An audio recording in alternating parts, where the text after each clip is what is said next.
The pilgrimage of Aeneas continued.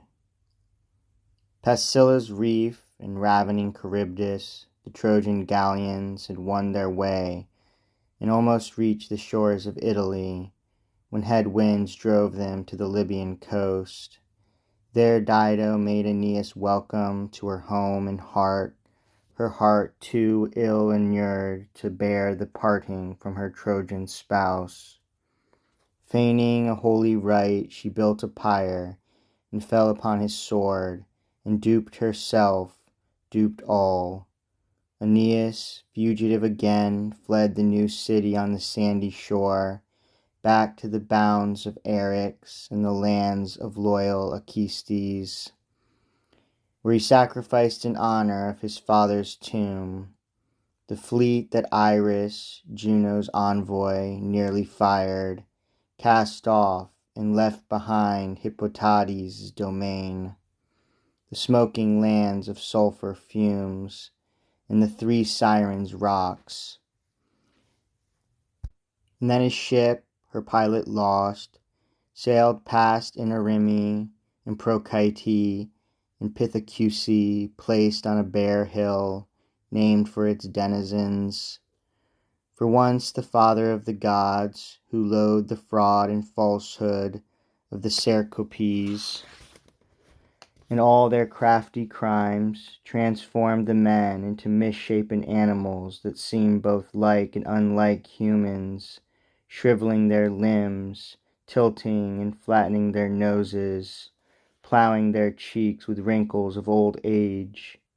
Then, swathed all over in a tawny pelt, he sent them to dwell here, but first removed the means of speech and use of tongues designed for shocking perjury, and left them but screeches and screams for protest and complaint.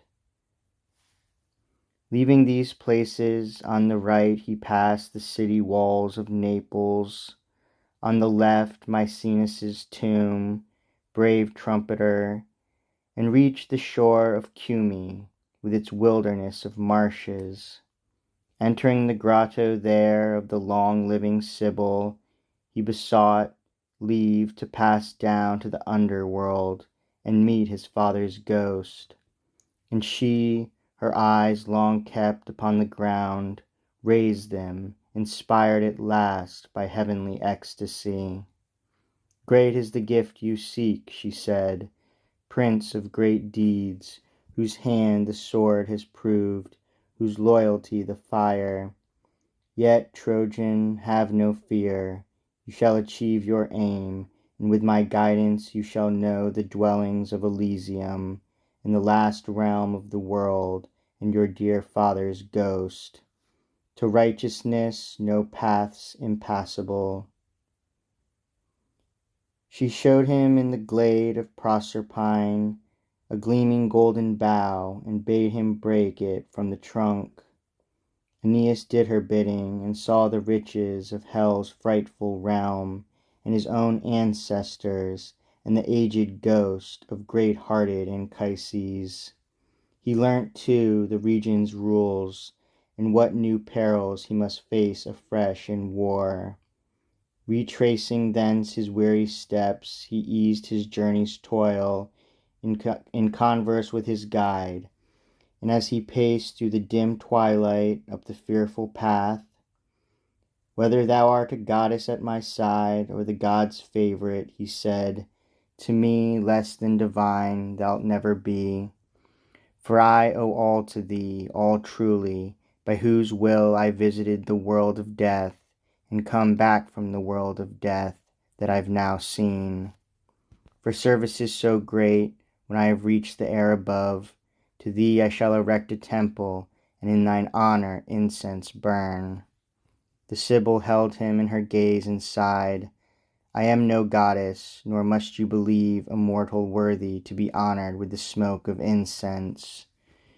Know, lest you should err in ignorance, I once had offered me eternal life, life without end, if I lost my virginity to Phoebus' love, hoping for that and meaning to corrupt my heart with bribes. Choose, Sibyl, what you will, he said, and you shall win your choice. And I, pointing towards a gathered heap of dust, asked in my futile folly to attain birthdays as many as those dusty grains. It slipped my mind to ask those years should be forever young. Those years he granted me, and youth forever too, if I would yield. I scorned Apollo's gift and still remain unmarried, but my years of happier times have turned their back, and old and feeble age comes on with shaky steps which I must long endure. For now you see 7 centuries have passed for me.